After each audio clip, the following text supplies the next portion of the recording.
everyone, I'm Hussein Kasiras, teacher trainer, and in this video I would like to clarify one of the receptive skills, which is reading. But the focus here is about the stages, reading stages.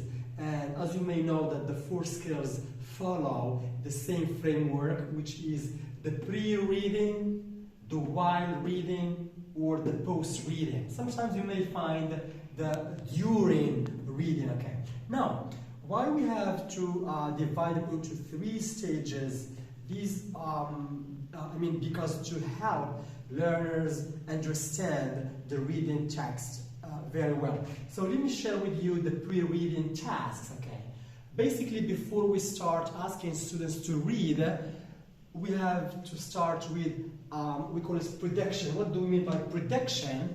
Let's think about a text about hobbies. So you can show them some pictures about swimming or about playing soccer or about hiking, and then you can tell them, can you predict, can you guess what is the text, or the text might be about what? Or you can ask them to read the title, to look at the picture and predict. So prediction is very important in the very beginning, before students read the text. Good. Next, using pictures, as I told you. Picture 1, picture 2, picture 3, either to facilitate some vocab or to help them to guess about the content of the text.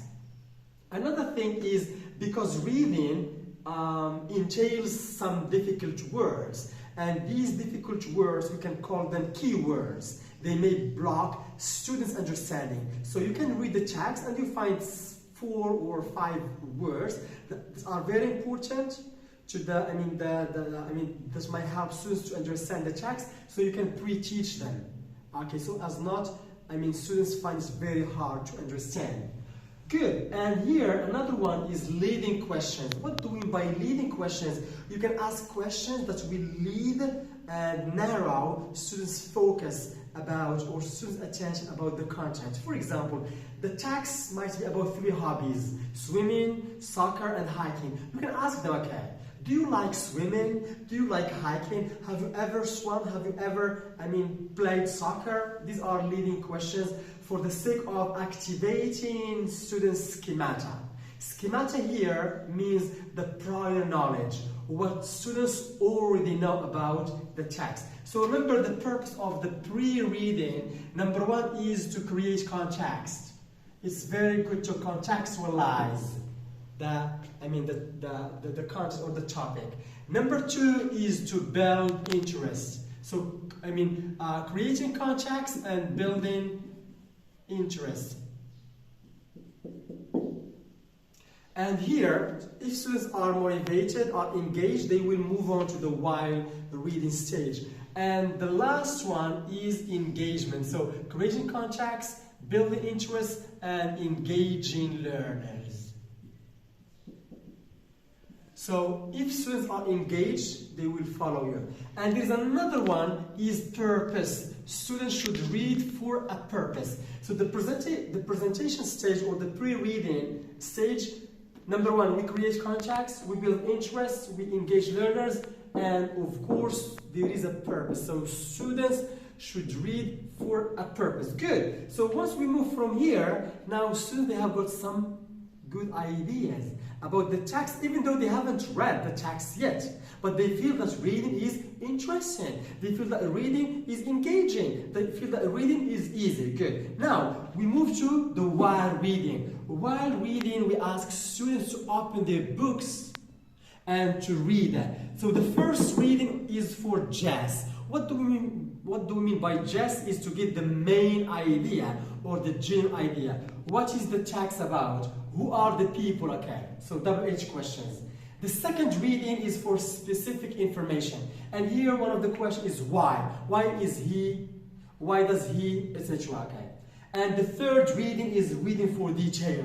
So they read the third time to get more and more information. And one of the tasks is true or false, justify. So justify is you get more details about the text.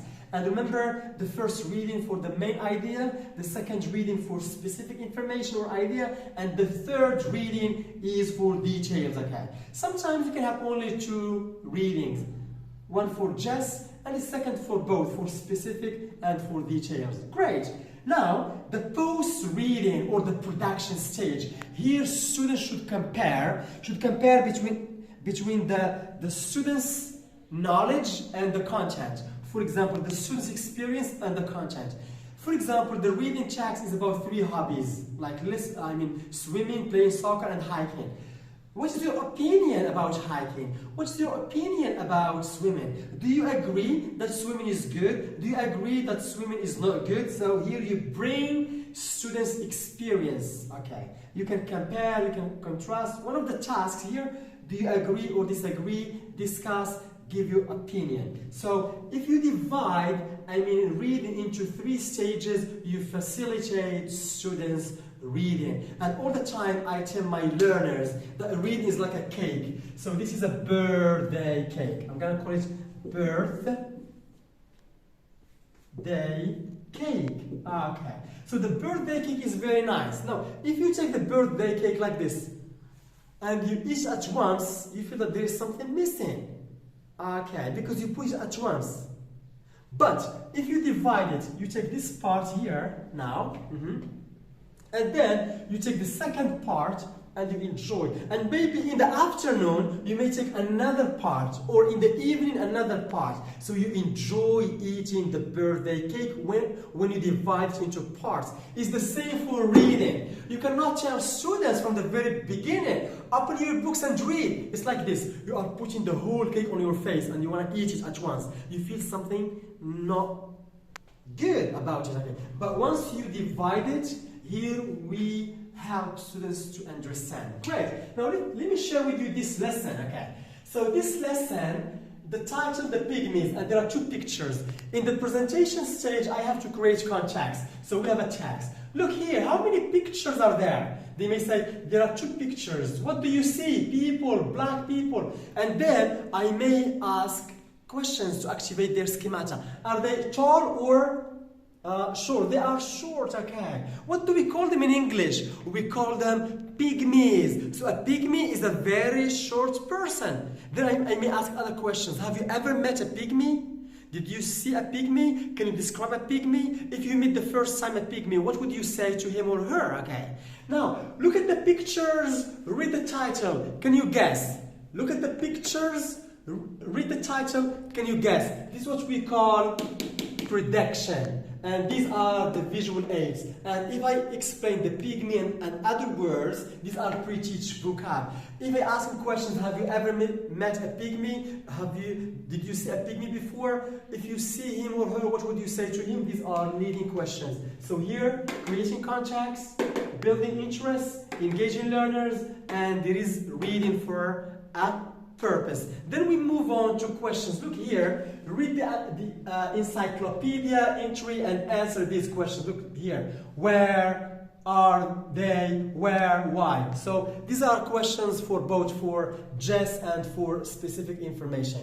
At the end here, number 7, discuss with your partner why the pygmy's life is difficult.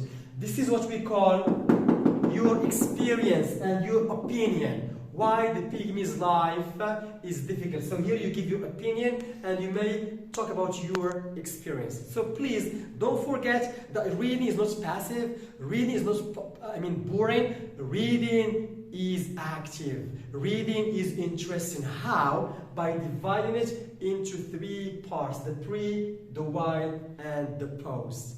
Thank you.